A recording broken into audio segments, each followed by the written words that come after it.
Hello students, जय श्री राम, राधे राधे। मैं प्रिया स्वागत करती हूँ आप सभी का आपकी अपनी इस family crack any exam helper पर। तो हमारा जो टॉपिक है ये आज का हिस्ट्री का वैदिक सभ्यता रहने वाला है, यानी कि वैदिक सिविलाइजेशन। अगर हम बात करें कि जो आपकी वीडियो है वो बाईलैंग्वेज रहेगी, जो इंग्लिश मीडियम वाले स्टूडेंट वो भी वीडियो देख सकते हैं और जो हिंदी मीडियम वाले हैं वो भी यहाँ से कवर कर सकते हैं। दूसरी बात, वीडियो के अंदर ओनली मोस्ट इम्पोर्टेंट पॉइंट्स डाले गए हैं जहाँ से आपके क्वेश्चंस डायरेक्ट एग्जाम के अंदर आपको देखने को मिलते हैं। जो आपका जो टॉपिक है इसके अलावा मैं कोई अदर बात नहीं करने वाली वीडियो के अंदर। सबसे पहले आपका जो एक क्वेश्चन रहता है, हर एक स्टूडेंट का रहता है कि ये जो वीडियो है वो किस एग्ज़ाम के लिए इम्पोर्टेंट रहेगी। तो जितने भी आपके एसएससी के एग्ज़ाम हैं, रेलवे के एग्ज़ाम हैं, DSSS भी है या फिर कोई आपका स्टेट लेवल का एग्ज़ाम है, यानी कि जिस भी एग्ज़ाम के अंदर आपकी जीके जीएस पूछी जाती है उन सभी के लिए ये इम्पोर्टेंट रहने वाली है। तो सभी बच्चे इस वीडियो के साथ जुड़ सकते हैं। जिन भी दोस्तों को वीडियो पसंद आए वो वीडियो को लाइक करें, ज़्यादा से ज़्यादा शेयर करें और अगर आपका कोई भी क्वेश्चन हो वो आप कमेंट बॉक्स के अंदर ज़रूर से ज़रूर डाल सकते हैं।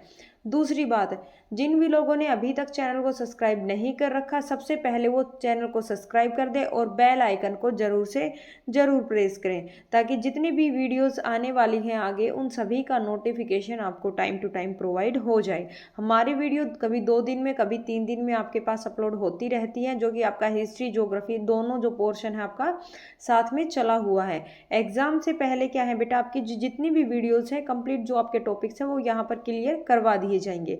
आपको कंटेंट प्लस PYQ दोनों चीज़ बिल्कुल फ्रीली आपको अवेलेबल करवाई जाएगी। जो पेड कोर्स आप खरीदते हैं उससे अच्छा कंटेंट मैं आपको यहाँ पर प्रोवाइड करवाने की कोशिश करूँगी और आई होप आपको जो मैंने पीछे वीडियो डाल रखी है वो भी पसंद आई होगी और आप आगे भी जुड़े रहेंगे। तो यहाँ पर हम बात करने वाले हैं वैदिक सभ्यता के बारे में। यहाँ पर हम कुछ पॉइंट्स आगे देखेंगे, जैसे कि आपके हो गए आर्यों का आगमन, कि आर्य कहाँ से आए थे। तो अलग अलग लोग थे, अलग अलग लोगों का मत था कि भाई तिलक जी ने ये बोला है, ठीक है, या मैक्स मुलर जी जो है उन्होंने ये बोला है। तो सब लोगों के अलग अलग मत दिए गए थे, लेकिन एग्जाम के अंदर आपसे नाम पूछता है कि उत्तरी ध्रुव से आर्यों का आगमन था, ये शब्द किसने कहा था, ठीक है, ये जो वाक्य है ये किसके द्वारा कहा गया था। तो आपको ऑप्शन दे देंगे और आप इजीली वहाँ पर टिक कर सकते हो अगर आपने कंसेप्ट क्लियर कर रखा है तो यहाँ पर हम बात करेंगे वैदिक सभ्यता के बारे में। वैदिक सभ्यता को कितने पार्ट्स के अंदर आपका डिवाइड किया गया है, तो 2 टाइप्स के अंदर इसको डिवाइड किया गया है। सबसे पहले आपका आएगा पूर्व वैदिक काल। सबसे पहले क्या आएगा, पूर्व वैदिक काल। टाइम पीरियड अगर बात की जाए तो 1500 से लेकर 1000 BC तक का आपका प्री वैदिक पीरियड होता है, जिसी को ऋग वैदिक काल के नाम से भी जाना जाता है। और दूसरा है आपका उत्तर वैदिक काल, जो कि 1000 से 600 BC आपका होता है, यानी कि पोस्ट वैदिक पीरियड। और इसी काल के अंदर आपका सबसे पहले लोहे का जो है वो उपयोग यहाँ से स्टार्ट हुआ था।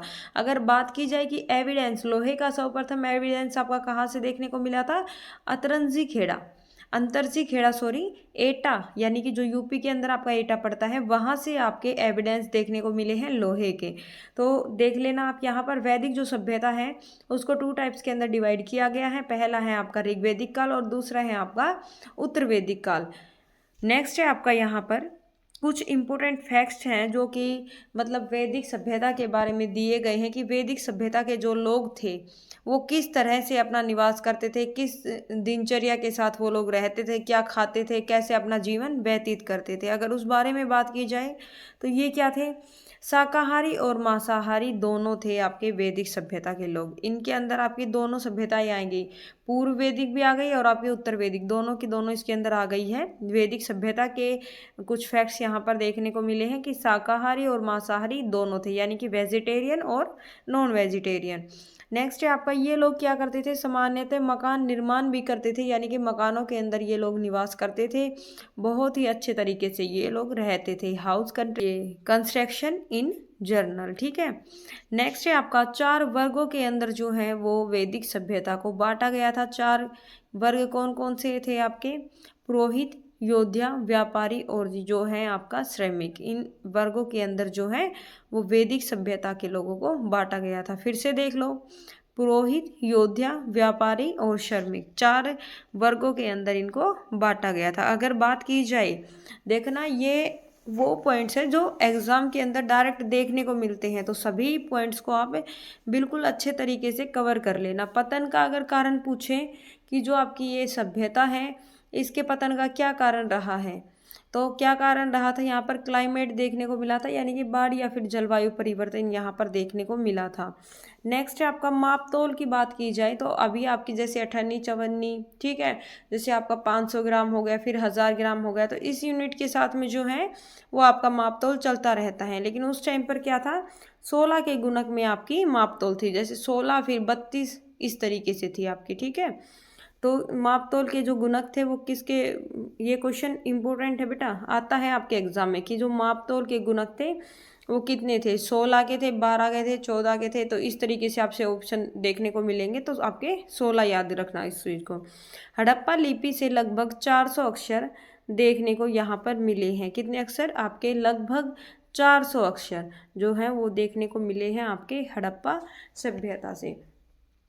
तो यहाँ पर आपने कि क्या क्या पॉइंट्स नोट किए हैं वो देखा आपने कि जो आपकी वैदिक सभ्यता है उसको 2 टाइप्स के अंदर डिवाइड किया गया है। पूर्व वैदिक काल आपकी 1500 से 1000 BC तक रहेगी, और आपका जो उत्तर वैदिक काल है वो आपका 1000 से 600 BC रहेगा। जो पूर्व वैदिक काल है उसको ऋग्वैदिक काल के नाम से भी जाना जाता है, और जो आपका उत्तर वैदिक काल है वहीं से आपके लोहे के साक्ष्य जो है वो देखने को मिले थे। कहाँ पर मिले थे आपके, अगर एविडेंस की बात की जाए तो अंतरजी खेड़ा, एटा, यूपी के अंदर।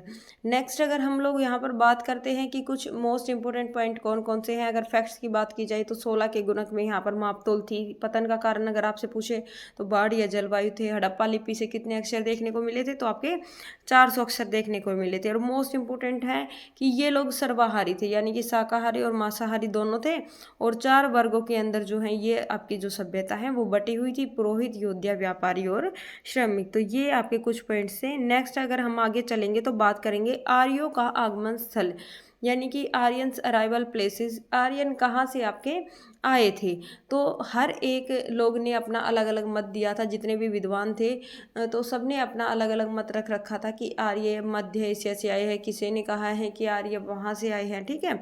तो कुछ इम्पोर्टेंट जो लोग थे जहाँ से मतलब क्वेश्चन आने की संभावना होती है, सिर्फ वहीं मैं आपके लिए लेकर आई हूँ। सबसे पहले है आपका कि जो आर्य शब्द हैं उसका अगर अर्थ की बात की जाए कि जो आर्य शब्द हैं उसका क्या अर्थ है, तो क्या है, कुलीन या फिर श्रेष्ठ। यहाँ पर श्रेष्ठ के साथ आपको कुलीन भी देखने को मिल सकता है, कुलीन या फिर श्रेष्ठ।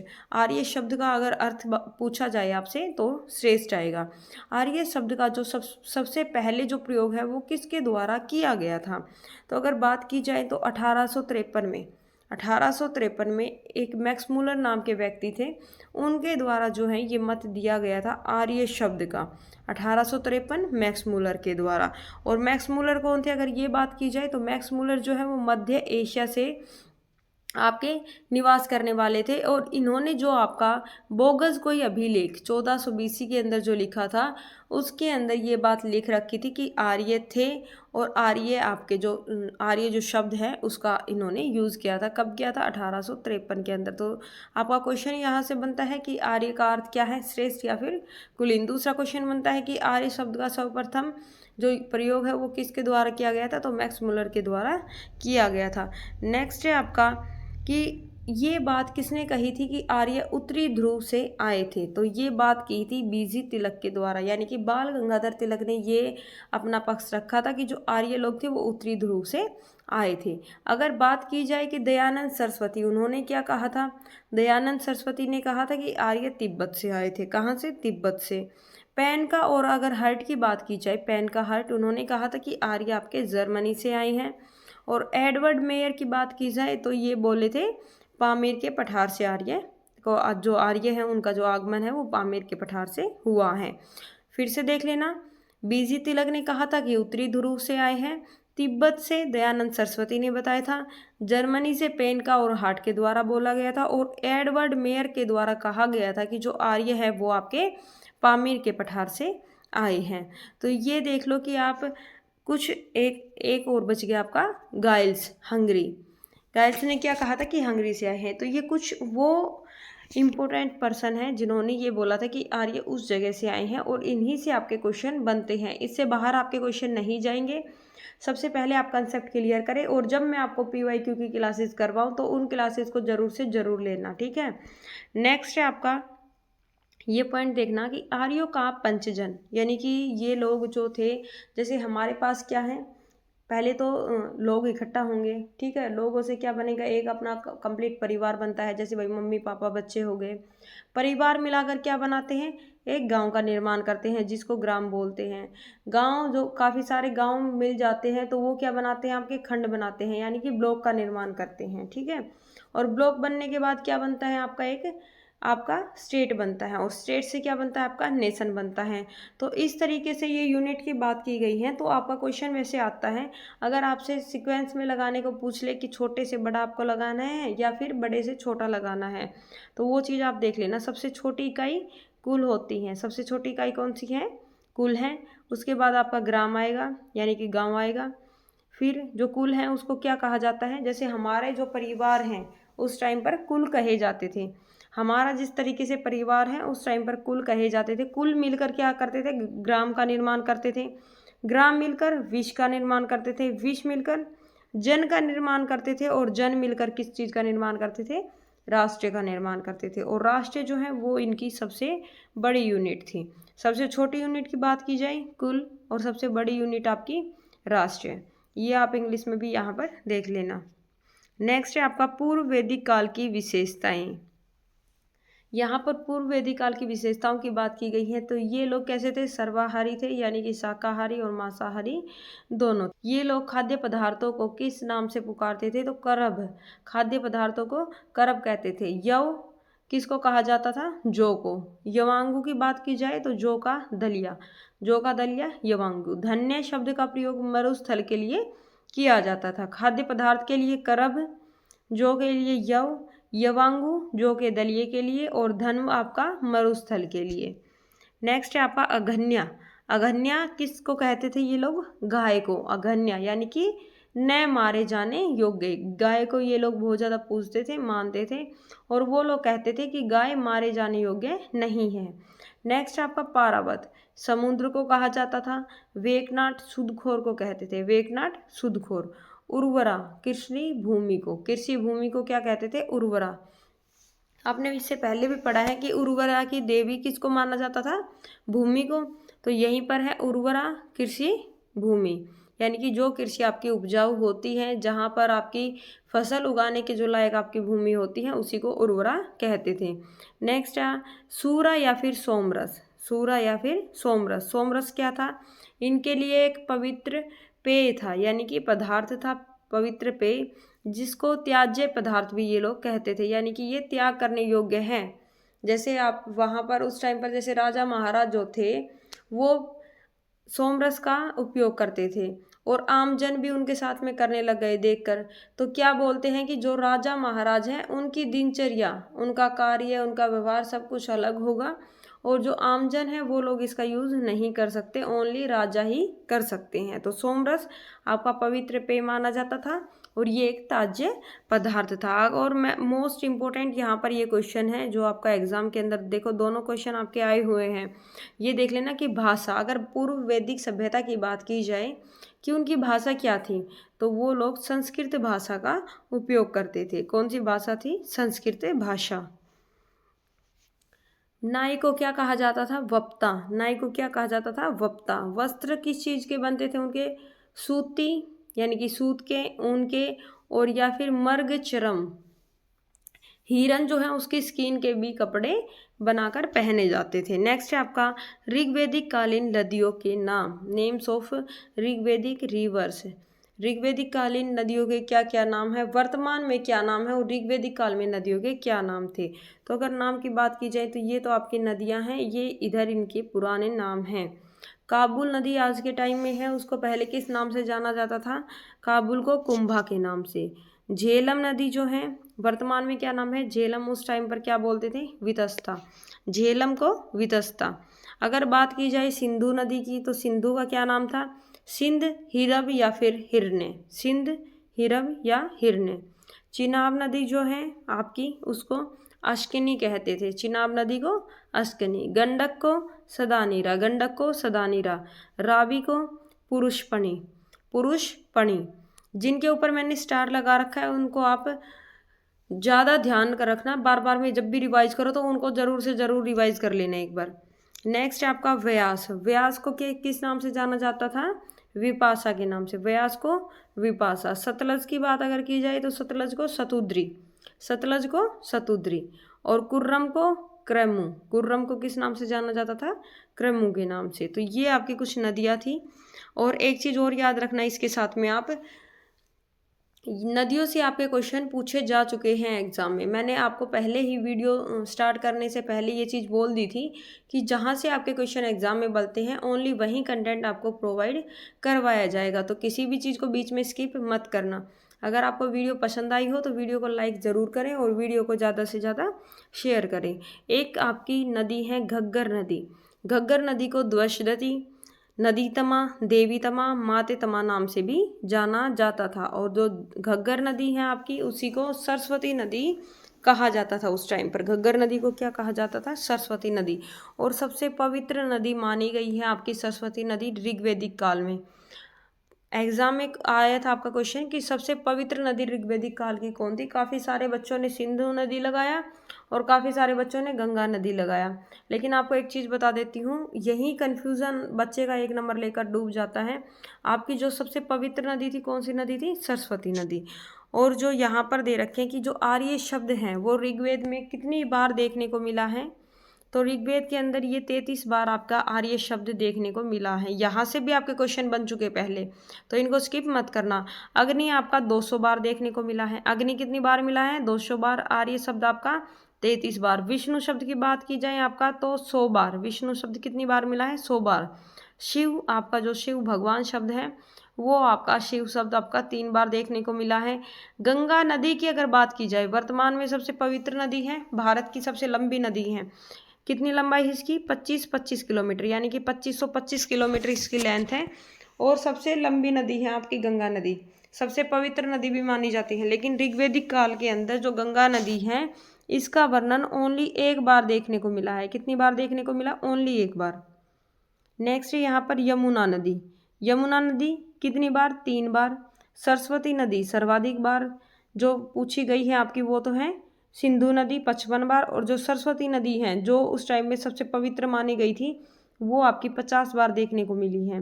सरस्वती नदी 50 बार, सिंधु नदी आपकी 55 बार। अगर बात की जाए कि इंद्र देवता जो है उनका वर्णन कितनी बार मिला है आपका? तो 250 बार मंत्रों का प्रयोग हुआ है जिसके अंदर इंद्र शब्द आपका देखने को मिला है। कितनी बार? 250 बार। ठीक है। नेक्स्ट है आपका ऋग्वैदिक कालीन समाज की विशेषताएं। क्या क्या विशेषताएं थी ऋग्वैदिक काल में? तो समाज कैसा था आपका? पितृसत्तात्मक था। सबसे पहले आपको कमेंट करना है, वीडियो को देखने के बाद आप कमेंट करना कि जो पितृसत्तात्मक है समाज वो पितृसत्तात्मक किस समाज को कहा जाता है। आपका ये क्वेश्चन रहने वाला है, वीडियो के अंदर कमेंट जरूर करना, ठीक है, कि जो आपका समाज है वो पितृसत्तात्मक था यहाँ पर वैदिक काल में। वैदिक काल में आपका क्या हो गया था? पितृसत्तात्मक। लेकिन आपने इससे पहले कौन सा टॉपिक पढ़ा था? सिंधु घाटी सभ्यता। उस टाइम पर आपका समाज कैसा था? मातृसत्तात्मक, जहाँ पर पिता पुरुष प्रधान होता है, बाहर के जो निर्णय पुरुष लेता है वो आपका पितृसत्तात्मक होता है। जहाँ पर ये कार्य महिलाएं करती हैं वो आपका मातृसत्तात्मक होता है। तो सिंधु घाटी सभ्यता की अगर बात की जाए वहाँ पर आपका मातृसत्तात्मक था। वैदिक काल की बात की जाए तो पितृसत्तात्मक। भाषा की अगर बात की जाए तो भाषा कौन सी थी आपकी? कैसी भाषा थी? संस्कृत भाषा। ये लोग कैसे थे? भक्षी लोग थे, यानी कि शाकाहारी और मांसाहारी दोनों का सेवन करते थे। यहाँ पर क्या था? विधवा विवाह को मान्यता प्राप्त थी वैदिक काल में आपकी। ठीक है, विधवा विवाह को मान्यता प्राप्त थी। इसके अलावा जो आपका बाल विवाह है, पर्दा प्रथा है, यानी कि घूंघट जो आप निकालती लड़कियां, जो आज की बहुएं जो घूंघट निकालती हैं उसको पर्दा प्रथा कहा जाता है। बाल विवाह यानी कि कम आयु में विवाह हो जाना। पर्दा प्रथा, सती प्रथा, यानी कि जब किसी का भी अगर पति मर जाए तो उस महिला को उसके साथ ही जिंदा जला दिया जाता था, वो आपकी सती प्रथा थी। जाति प्रथा, यानी कि भेदभाव करना जाति के आधार पर, ऊंच नीच के आधार पर, ठीक है। तो ये सभी जो थे उस टाइम पर बिल्कुल ये चीज़ें ख़त्म थी, यानी कि समाप्त थी, ये कोई भी चीज़ें नहीं थी। तो देखो आपकी उस टाइम पर वैदिक सभ्यता के अंदर लोग कितने अच्छे तरीके से उन्होंने अपने सिस्टम को मैनेज कर रखा था, कितने अच्छे तरीके से ये लोग रहते थे। यहाँ पर बाल विवाह, पर्दा प्रथा, सती प्रथा, जाति प्रथा कोई चीज़ नहीं थी।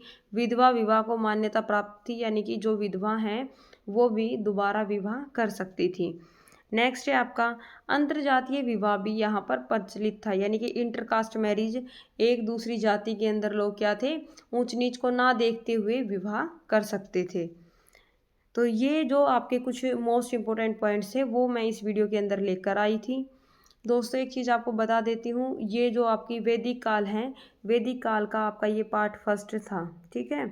सेकंड पार्ट की आपकी दूसरी वीडियो आएगी इसके बाद में, क्योंकि ये वीडियो आपकी ज़्यादा लंबी हो जाती, एक मतलब ये सोच लो आपकी 45 मिनट के समथिंग की हो जाती, इसलिए वीडियो को, तो अगली वीडियो आपको जल्दी ही मिल जाएगी।